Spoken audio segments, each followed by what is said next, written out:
4월 22일 화요일 경건의 시간을 함께 하도록 하겠습니다. 기도하겠습니다. 살아계신 하나님, 잠든 저희의 영혼을 깨우시고 말씀 앞에 나아올 수 있는 새로운 아침을 허락해 주시며 감사를 드립니다. 이 시간 성령님께서 저희 가운데 충만히 임하셔서 말씀을 읽고 듣는 가운데 마음의 눈이 밝아지고 깨달음이 있게 하옵소서. 저희의 생각을 비우고 하나님의 뜻을 따를 수 있는 겸손한 심령이 되게 하여 주옵소서. 이 하루를 말씀으로 시작하게 하시고 말씀이 저희의 걸음을 인도하는 빛이 되게 하여 주옵소서. 예수님의 이름으로 기도드립니다. 아멘. 사무엘상 22장 11절부터 19절 말씀을 보겠습니다. 같이 읽습니다. 그러자 왕은 아히두베 아들 제사장 아히멜렉은 물론 노베에 있는 그의 집안 제사장들을 모두 불러들였다. 그리하여 그들이 모두 왕에게로 나아왔다. 사울이 호통을 쳤다. 아히두베 아들은 똑똑히 들어라. 아히멜렉이 대답하였다. 임금님, 말씀하십시오. 사울이 그를 꾸짖었다. 내가 왜 이새의 아들과 함께 공모하여 나에게 맞서려고 하였느냐? 내가 왜 그에게 빵과 칼을 주고 왜 그가 하여야 할 일을 하나님께 물어서 그가 오늘날과 같이 일어나서 나를 죽이려고 매복하도록 하였느냐?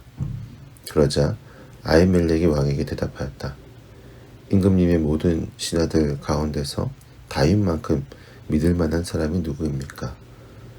더구나 그는 임금님의 사위인 동시에 경호실장이며 이 궁중에서 매우 존귀한 사람이 아닙니까?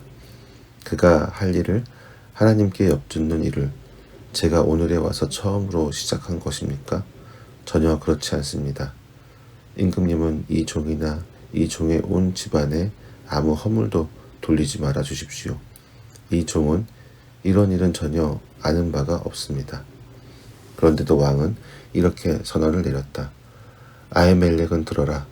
너는 어쨌든 너의 온 집안과 함께 죽어 마땅하다. 그리고 왕은 자기 곁에 둘러서 있던 호위병들에게 명령하였다. 너희는 당장 달려들어 주님의 제사장들을 죽여라. 그들은 다윗과 손을 잡고 공모하였으며 다윗이 도망하는 줄 알았으면서도 나에게 기뜸해 주지 않았기 때문이다. 그러나 왕의 신하들은 손을 들어 주님의 제사장들을 살해하기를 꺼렸다. 그러자 왕이 도액에게 명하였다.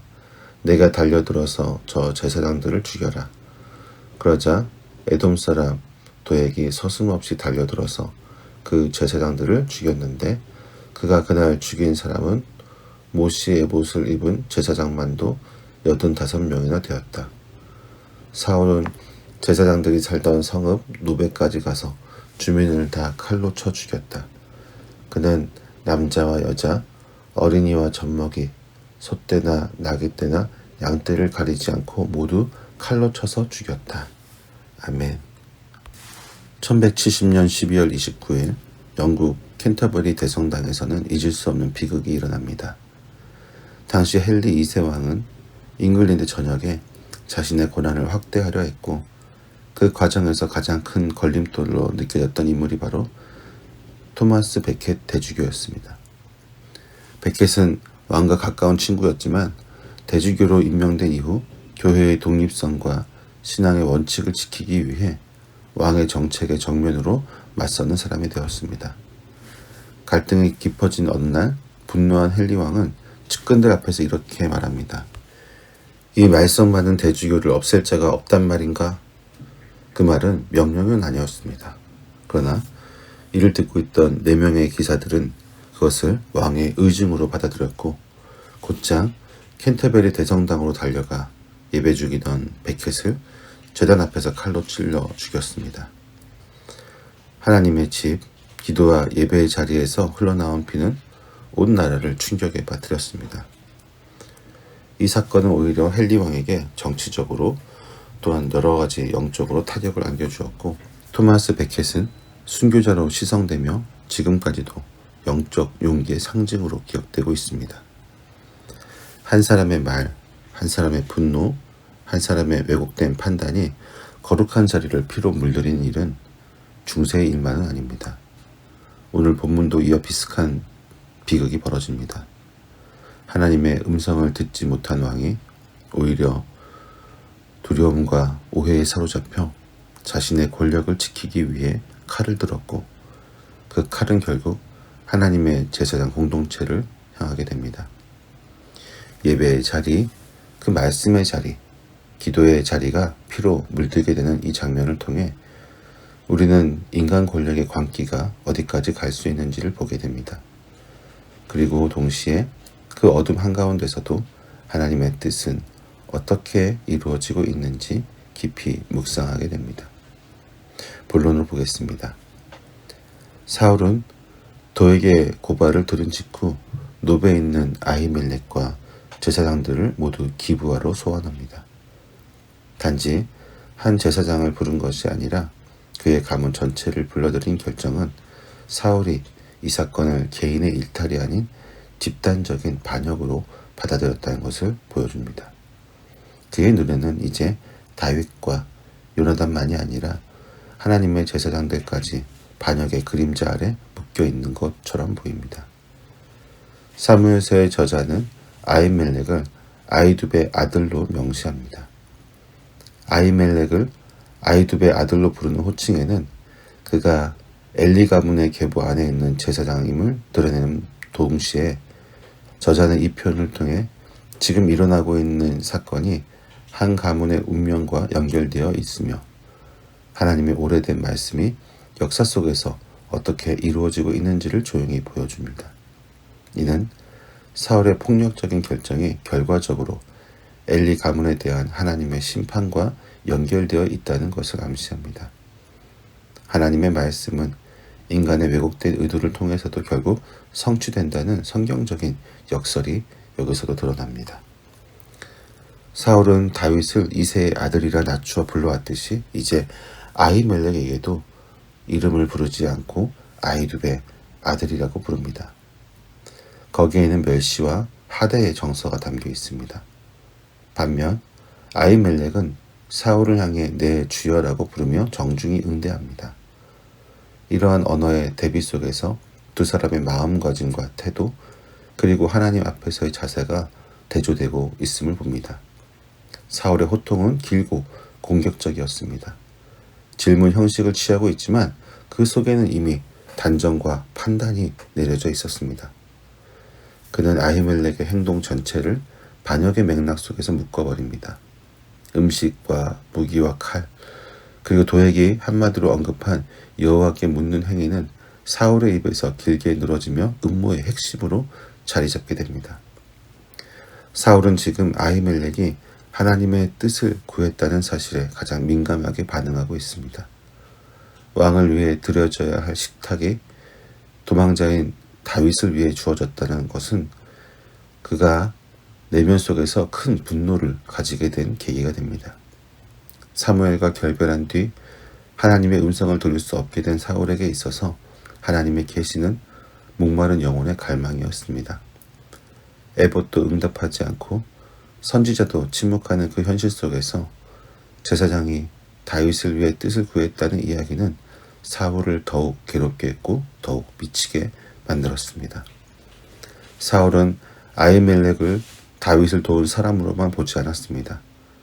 그의 시야에는 아히멜렉이 다윗에게 하나님의 뜻을 묻고 준하해 준 자로 비춰졌고, 이는 사울의 마음을 더욱 불안하게 만들었습니다.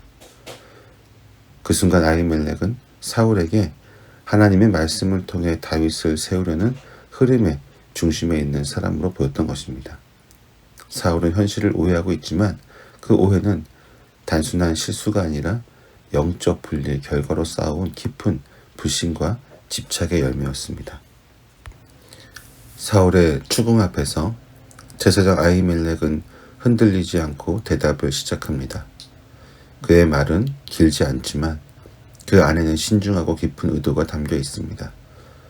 그는 자신을 직접적으로 변명하거나 억울함을 호소하지 않습니다. 오히려 그가 먼저 꺼내는 말은 다윗에 대한 평가였습니다. 그는 다윗은 신하 중에서 가장 신뢰받는 사람이며 왕의 사위이고 경호대장으로서 가장 가까운 자리에서 있었으며 왕실 안에서도 존경받는 인물이라고 고백합니다. 이는 다윗을 향한 아히멜렉의 평가이자 그를 돕는 것이 왜 자연스러운 일이었는지를 설명하는 일입니다. 아히멜렉은 지금 자기 자신을 보호하기 위해 사실을 축소하거나 다윗을 몰랐던 척하지 않습니다. 오히려 그는 다윗이 어떤 사람인지를 사울 앞에서 다시 상기시키고 있습니다. 만약 그가 자신을 방어하려 했다면 그는 다윗에게 속았다고 말했을 것입니다. 또는 다윗이 왕명을 수행하는 줄 알았다고 핑계를 대었을 것입니다. 그러나 아히멜렉은 그렇게 말하지 않습니다. 그는 다윗이 신실한 사람이며 자신은 그를 돕는 것이 당연하다고 생각하고 있었다고 말합니다. 다만 아히멜렉은 다윗을 위해 하나님의 뜻을 구했다는 말에는 분명히 선을 긋습니다. 그는 다윗을 위해 하나님께 여쭌 적이 없다고 말합니다. 그는 제사장으로서의 사명을 알고 있었고 신탁은 왕을 위해 받는 것이라는 원칙 아래 그 행위를 부정합니다. 아히멜렉다운 모습입니다. 또한 그는 자신의 아비의 집안 전체가 이 일과 관련된 어떤 계획이나 정보를 알지 못했다고 말합니다. 크고 작은 일에 관하여 알지 못한다고 하는 표현은 사무엘상 20장에서 요나단이 사용했던 말과도 연결됩니다. 다윗을 둘러싼 상황을 전혀 인지하지 못하고 있었음을 강조하는 것입니다. 그 말은 동시에 자신이 다윗의 도주를 도왔더라도 그것이 사울에 대한 반역이라는 의도에서 비롯된 것이 아님을 진술하는 것입니다. 아히멜렉은 목숨을 걸고 다윗을 옹호하지는 않았습니다. 그러나 그는 자신이 알고 있던 진실만큼은 흐리지 않았습니다. 다윗에 대한 신뢰, 자신이 행한 제사장의 직무, 그리고 자신과 가문의 무고함을 분명하게 밝힌 것입니다.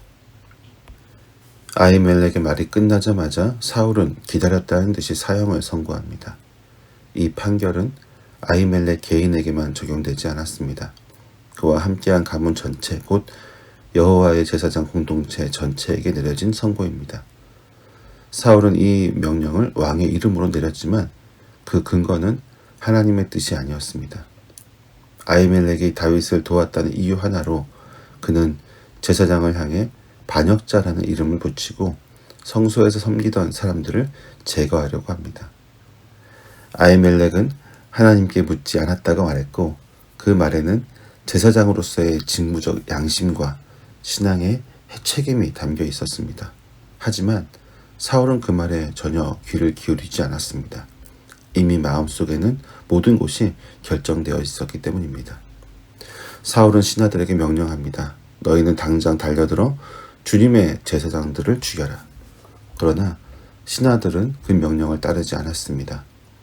칼을 들고는 있었지만 주님의 제사장들을 향해 손을 쓸 수는 없었습니다. 제사장을 치라는 명령 앞에서 신하들이 보인 침묵은 그 마음속에 하나님을 향한 두려움이 여전히 살아 있었음을 보여줍니다. 그 침묵은 명령에 대한 저항이기도 했고 넘지 말아야 할 거룩한 선에 대한 인식이기도 했습니다. 하지만 그 자리에는 사울의 명령을 그대로 실행할 자가 있었습니다. 그는 이스라엘 사람이 아닌 에돔 사람이었고 사울의 신하들이 망설이자 이 도액에게 사울은 명령을 내리고 그는 그 즉시 사울이 시키는 대로 제사장들을 죽입니다. 그는 여호와의 제사장 85명을 죽이고 거기서 멈추지 않았습니다. 남자와 여자, 어린아이와 갓난아기, 심지어 짐승들까지도 그는 모두 죽여버리고 맙니다. 이 장면은 구약의 헤렘 곧 진멸 정쟁을 떠올리게 합니다. 본래 이 개념은 하나님을 알지 못하고 그 백성을 죄로 유혹하는 가나안 족속들에게 적용되었던 것입니다. 그러나 지금 사울은 그 진멸을 여호와를 섬기던 성읍에 적용하고 있습니다. 그가 용서 없이 행하고 있는 이 폭력은 그가 한때 아말렉을 아끼며 진멸하지 못했던 과거와는 전혀 다른 모습을 보여주고 있습니다. 여호와의 말씀을 외면했던 사울은 이제는 여호와의 사람들을 제거하는데 거리낌이 없습니다. 도에게 칼 아래 쓰러진 이들은 권력 다툼 속에 우연히 휘말린 존재들이 아닙니다. 그들은 하나님의 성소에서 부르심을 따라 섬기던 사람들이었고 아히멜렉은 그 가운데서도 신앙의 정체성을 가진 제사장이었습니다. 그는 다윗이 도망자 신세가 된 상황에서도 그를 하나님의 선택받은 이로 인식하고 도왔습니다. 도액이 시선이 머물던 그 자리에서조차 아히멜렉은 두려움보다 신앙의 판단으로 움직였습니다. 오늘 본문은 한 왕의 분노와 왜곡된 판단, 그리고 그것이 하나님의 백성에게 어떤 비극을 초래하는지를 보여줍니다. 그러나 그 어둠 한가운데에서도 한 제사장의 신실함은 하나님 앞에서 기억됩니다. 그는 권력의 눈치를 보지 않았고 자신이 알고 있던 진실을 끝까지 지켰습니다. 하나님은 바로 그런 신실함을 통해 무너진 질서를 다시 세우십니다. 사람들은 기억하지 못할지라도 하나님은 그 믿음을 잊지 않으십니다. 폭력과 불의가 횡행하는 시대 속에서도 예배의 자리를 떠나지 않는 사람, 거룩을 해치지 않으려는 사람, 진실을 지키기 위해 말의 무게를 감당하는 사람을 통해 하나님은 여전히 역사하십니다. 우리는 하나님의 말씀이 사라진 시대에 머무르지 않고 그 말씀에 부르심받은 자가 되어야 됩니다.